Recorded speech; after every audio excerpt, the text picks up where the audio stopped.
Hello and welcome to the Future of Loyalty podcast with me, your host, Tom Peace. The Future of Loyalty are a series of informative and engaging podcasts with a laser focus on the emerging trends within the customer loyalty, engagement and CRM sector. I invite industry leaders and subject matter experts to discuss the future developments in customer strategy, and all our discussions are focused on where the industry is going next.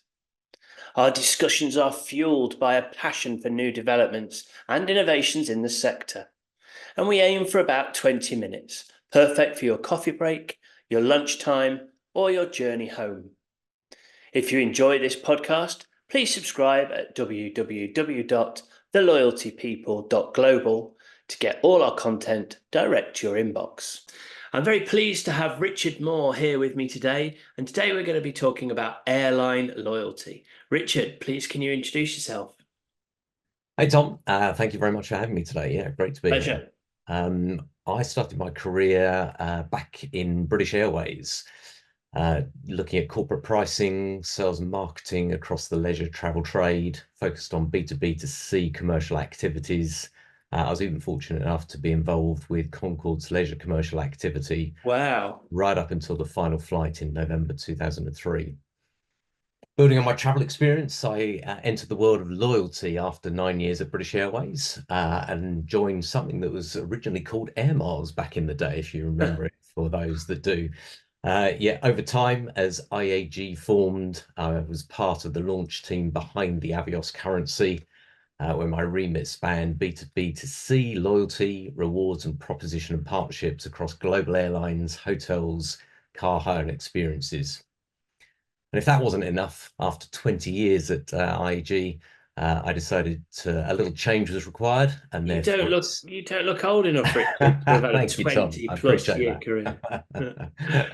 I extended my loyalty passion further into a brand which stretched financial services, travel, space, retail, leisure, and telecoms. And Mm, again, I was part of the launch team who created and grew the Virgin Points currency across Virgin and beyond. But that's wow. enough about me. Yeah, amazing. Right, we might just come back to visit space just at the end because I'm intrigued about that and the developments that are going on there. Obviously, wasn't long ago, was it? A few weeks ago that Boeing launched their rocket. Was that about 6 weeks ago, maybe, that Boeing got in on the act as well? But yeah, let's come back to that. But right now, we're going to talk about airline loyalty and where this goes. I mean, it's a fascinating one. This kind of feels like where modern loyalty programs were invented, really, wasn't it? You know, coming out of the American carriers, inventing these kind of air mile or points-based programs, which have been copied across the globe, not just by airlines, but hotels and retailers and all sorts of other different brands. So it's a fascinating sector, and it's probably the start of where our current industry kind of became a modern entity. Not to say that loyalty hasn't been around since humans have been around, but just in the way that we kind of do it at the minute, it was kind of transformed by those airlines. But I don't know, as a traveller, I do travel a lot within Europe on business, sometimes a bit further afield. And I don't know, it feels like over the last 10 years or so, it's not quite where it was. I personally feel like the higher end carriers, I'm a big air mile collector, love that from a particular airline. But I do feel like it is very difficult to get value back out. So there's a bit of a value disparity there where it's hard to find the flights that you'd want to use your air miles on. There isn't really anything else to use your air miles on with that particular carrier. And then if you just decide to go low cost, oh, those guys have just taken all the romance out of it, haven't they? They've just made it just a transaction. You know, Yeah, you pay for your priority membership and you queue on the jetway, or even worse, out in the tarmac in the rain, and for oh, sure. it just isn't quite the same, is it? So tell me, what do brands need to do next to improve that value proposition for members? Well, yeah, it's an interesting one, and for me, value isn't just around the economic value. Certainly, those within the industry tend to head to the economic value first, Yeah. and I think there's a much stronger play within accessibility, convenience, enjoyment. You mentioned the word romance. I think they all play a part in the value equation alongside the economic value. Mm. If you'll indulge me just for a minute, I'm going to go a little bit off piste and talk about a very basic function that many people have, which is car parks. Mm. Payment for parking has evolved, and the frustration of not having the coins, the machines not working, not having the right coins has been transformed by kind of multiple parking apps. And whilst in many examples they're more expensive, the convenience, the simplicity, and the accessibility of those have seen massive growth in their use. And I Yeah. see that being replicated within the airline industry as well. And airlines that start to recognize that and recognize that actually convenience, access, and a simple user journey, particularly when it comes to reward seats, is very much where some of the future is going to expand. The use of points and or miles for multiple inventory could be one of those. And I think we've seen an example recently with Qantas, where they introduced their Classic Plus product. Many airlines have a classic reward product, and Yeah. Qantas has gone another step further, saying, well, look, we're going to offer that, but further up the fare ladder, we're going to offer some of those inventory seats in at more points price, more price points. And that basically gives that customer that greater access, that greater convenience, and the simplicity through the same booking journey. Mm. And I think Qantas has seen significant uplift in the use of that product. It may not be the most valuable from a points economic point of view, but the convenience of getting access and using your points is something that is one of the biggest bugbears of most airline loyalty programs is I can't Yeah, use my absolutely. points to Yeah. get access to seats. Yeah, absolutely. And it's difficult. I suppose when these programs way back when in the 70s or even earlier were invented, the airlines were probably running at 80% capacity. But now most airlines are running at 98, maybe even over 100% capacity, anticipating that a few people won't turn up. So there isn't the seats to give away. And that kind of causes brands to have a bit of a value proposition issue, right? They've got all these people collecting air miles and you can't actually use them on flights.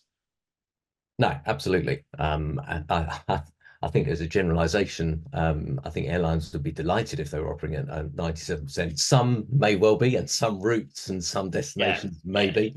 But overall, there is still capacity. But that's where you get that sort of imbalance as to, well, they offer loads of reward seats at times and destinations that no one yeah, wants to travel. So exactly. put it where the demand really is, and you Yeah, start to get a different picture. And so allowing customers to use more points, miles to get access to something that they really desire, have an emotional connection with, absolutely, that's going to be something that we're going to see more of going forward. yeah, that's interesting. That what you said there about allowing people to use their points for something they have an emotional connection with. So that would allude to the fact that it doesn't necessarily have to be a flight or an upgrade or or a holiday. It could be something completely different, right? Oh, 100%. I mean, if you look at most frequent flyer programs, a big proportion of their customer base is actually made up of infrequent flyers. Mm, yeah, And absolutely. I think that's really something that airlines need to grapple with, even just under the term. And it was mentioned at a conference I went to recently. Is there an opportunity to look at the phrase frequent flyer program? And actually, is that really what it's about? And recognizing your infrequent flyers is just as important because you've got to try and keep them engaged in the spaces between their flying activity, which could Yeah, be multiple months, multiple years. And yeah, therefore, absolutely. what do airlines do, particularly in that space? Many obviously turn to financial services and retail partnerships. But for me, it's also about the rewards that fill that space as well, keeping customers engaged. and making sure that they feel that there is something for them, even in their slightly lower periods of time where flying Yeah. activity isn't top of their mind. Yeah, because interestingly, outside of this industry, or actually, we do preach this to all the industries that we work to, but outside of the airline industry, if we were to be looking at a customer strategy for a particular business, we would always say, look, burn drives earn. It's all right giving people the opportunity to earn points, smiles, air miles, whatever you want to call them. But if they can't use those in a valuable way to the member, then they won't be engaged. Now, within the airline industry, there's some that do and some that don't.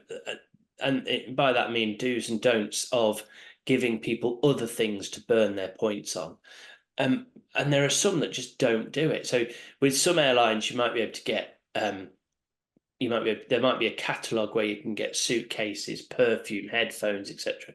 And what's happened, what it feels like is happening now, the future of the industry, some brands are creating kind of localized offers. So, Ethiopia Airlines, we did a podcast with a brand called Loyal with those guys recently.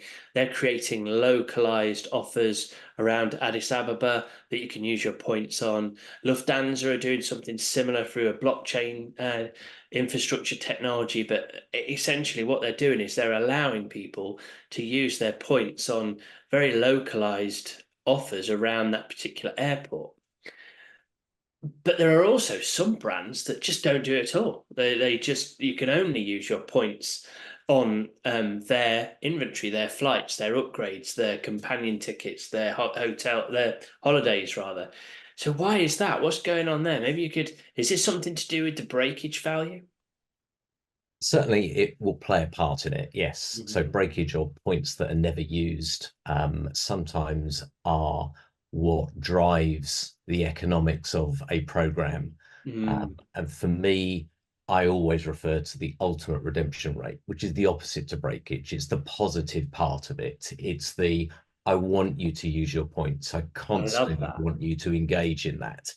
And that for me is really where you'll see a big difference between how programs structure themselves and their long-term sustainability, because engaging in customers and encouraging them to use their points, whether that be on the core product of an airline, which clearly is where an airline wants it to be, because points going out of your own ecosystem will cost you and is money going out, but is the longer term engagement of that individual greater than just the odd redemption that goes out? And I think that's something that, again, over time needs a little bit more assessment and working through as to are these customers who engage in a much broader set of activity, not only on the airline, but on wider partners, are they over time more valuable to the airline in a greater level? I think that's one that we'll Yeah. continue to see different programs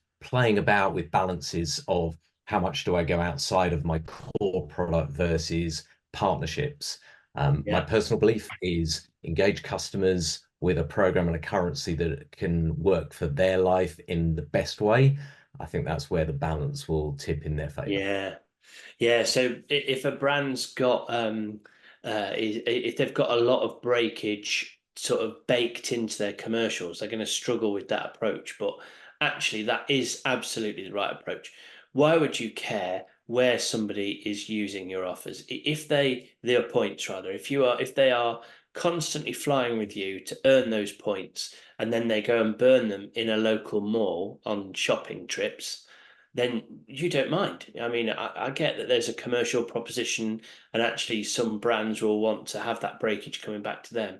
But actually, if they're always flying with you and they're flying regularly, and the value proposition to them is to use those points on things they love outside your airline, that works for you, right? Well, yeah, and I guess the question will be, what does the data say? Does the Yeah, data say if I stop offering all of those rewards that are outside my core, do they stop them buying my flight tickets? And that's yeah, the real challenge as to can you really identify and prove the value of those customers with the proposition that you're offering? And the got it. balance has to be over a period of time. Loyalty is definitely a long-term strategy and engagement tool. Of It's not course. something that you can turn on today, get the answer tomorrow, and then make it different next week. It Yeah. simply doesn't work that way. No, absolutely. So yeah, okay. So what we're coming to decide there in those two sort of topics of conversation is that the airline brands really need to think about their value proposition, and it is changing right now, right? So whereas it used to be all about earn air miles, use those air miles for flights or upgrades and that sort of thing, it's now changing towards use the air miles on valuable things that you love. Yeah. And if that happens to be free seats or an upgrade, great. But actually, if you want to use those points elsewhere, then that is also fine for the brand because that is driving loyalty of ticket sales at the end of the day. Yeah. Yeah, really interesting. Okay. So that's the value proposition piece. We've sorted that. If any airlines are listening, that's that sorted. You can just implement what we've just said. But what else is next for the airline brands? What else is happening in your industry that you think is really going to be the future over the next sort of 3 to 5 years?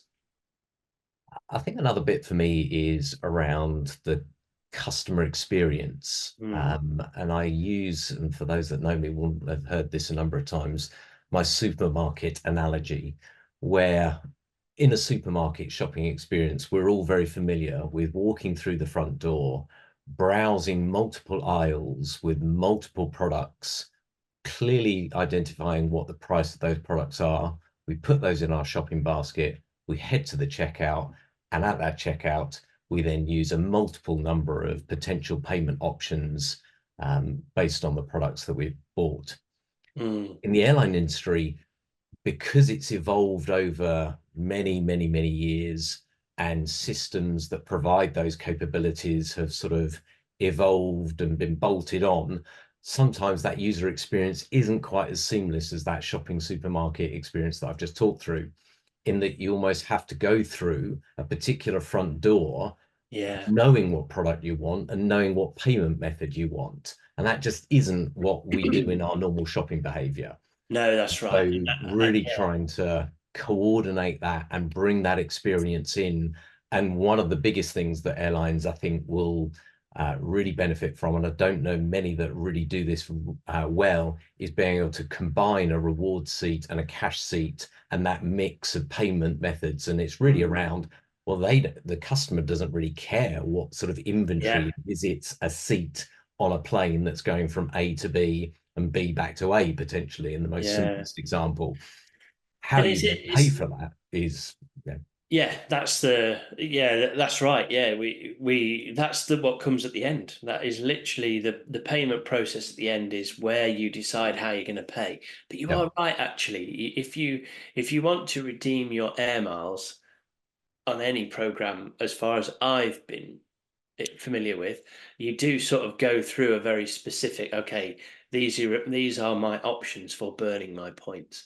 Now, there are certainly So a few yeah, that are making headway on it, but yeah, right. it's still got an opportunity to evolve, I believe. Yeah, that's interesting. Okay, so yeah, that sort of part or full payment through the usual channel. That's good. Okay, great. What else then? What is there anything else? I mean, I'm not going to beat about the bush. We I, we cannot talk about we can't talk about any industry, the future of any industry without mentioning AI, right? So no, come on. definitely not. No, How I is agree. AI gonna really and truly and practically help the airline industry? My experience of AI is it's constantly growing in terms of its usage and its understanding. Mm, It's for sure a hot topic and much spoken about, though how to harness AI from a loyalty point of view, I think still has some challenges for businesses, and still businesses are working through it from my yeah, experience. yeah, I see it far more, in my view, as a friend rather than a threat. yeah, And I know absolutely. people have a different sort of view on that sometimes. I think there's two real good threads here. One is the potential to evolve it further from a customer experience point of view, elevating cost efficiencies where higher cost engagement really adds value to the member experience, and therefore using AI to take some of the more mass, lower value responses. And I think there are ways, and I've certainly used different sites where my AI experience of a chatbot feels like I am absolutely talking to a chatbot Mm. versus an experience that makes me feel there could be someone on the end of this, but actually it's just really effective AI. Yeah, Um, yeah. versus then utilizing first and zero party data to personalize that loyalty experience. I don't know how many times Yeah. I have to hear the word personalization in the loyalty space. It's much spoken about. Oh, I I'm gonna get some t-shirts made so I don't have to talk about it anymore. But yeah, I think you're right. I think it feels to me like AI has always been there. Machine learning has always been there, processing data at scale. We're now getting into kind of predictive AI and generative AI, which is making those very interesting links in the data more specific to a person and therefore more personalized. And I think the airlines are doing that really well. I think the grocers are probably the masters at it at the minute, but I think the airlines are doing that really well. But yeah, this thing about customer service is an interesting one, isn't it? And I personally would agree with you, but I'll tell you what happened to me recently is that I presented with a guy called Sebastian Hirschner, works for Aer Lingus, and we were talking about how customer service can influence AI can influence the customer service in very positive ways by filtering out all the easy queries to give the more difficult queries an actual face-to-face human interaction.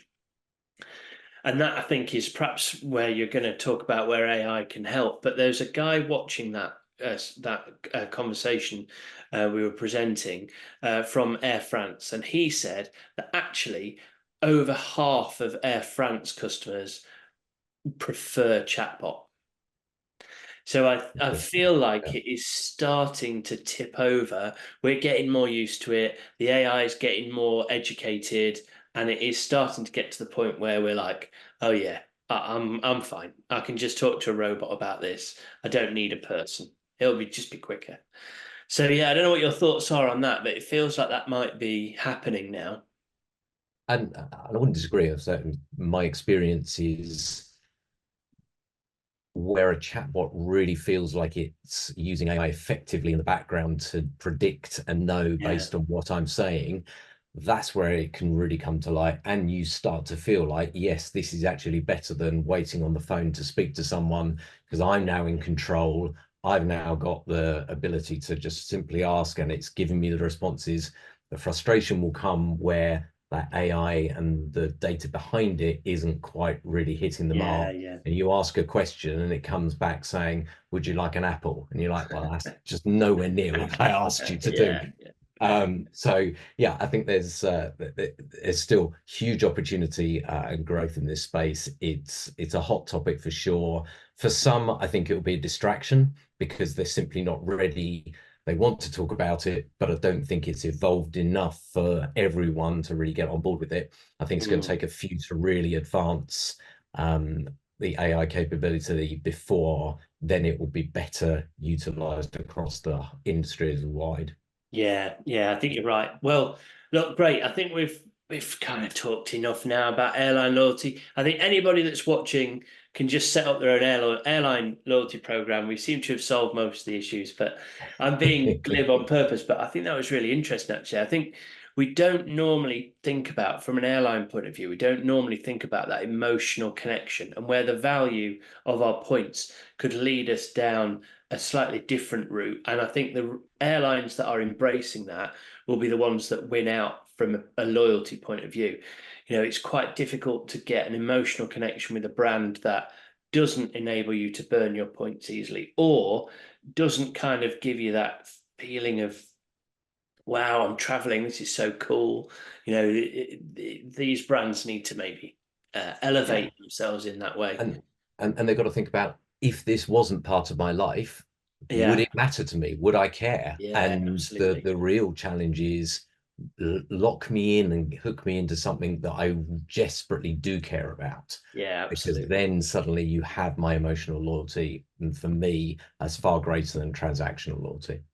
Yeah, absolutely. Yeah, perfect. So we've nailed that one down. And then we've also talked about AI and the use of AI for the airline industry. And I think the summary there is, I think, just don't be afraid of it. If you're an airline and you're thinking about how AI can help, it can definitely help you. I'm sure all the airline brands are using it for data analytics. But in terms of customer service, just plug it in and start teaching it, because the more you teach AI, the better it will become. And obviously supervise and have a human team available as well. But it is starting, people are starting to interact with the AI in a way that they like, and maybe it's just me, maybe I'm just too old for it, but Look, there's a virtual world out there. You yeah, see exactly. that you go down a virtual shopping street and you're seeing all the brands that you personally like in that virtual world. There's a whole ton of stuff that could be done there to make Yeah. that digital AI experience come to life for individuals personally. So yeah, huge opportunity. Yeah, absolutely. Well, listen, thank you, Richard. That's been super insightful. I've really enjoyed talking to you about airline loyalty, and Likewise. really fascinating. So, thank you very much for coming on. Appreciate that. No, thank you for having me, Tom. Much My appreciated. pleasure. And thank you all to our listeners. Hope you enjoyed that particular show. And we'll see you again soon. Thanks very much. Bye. It's Tom. Bye.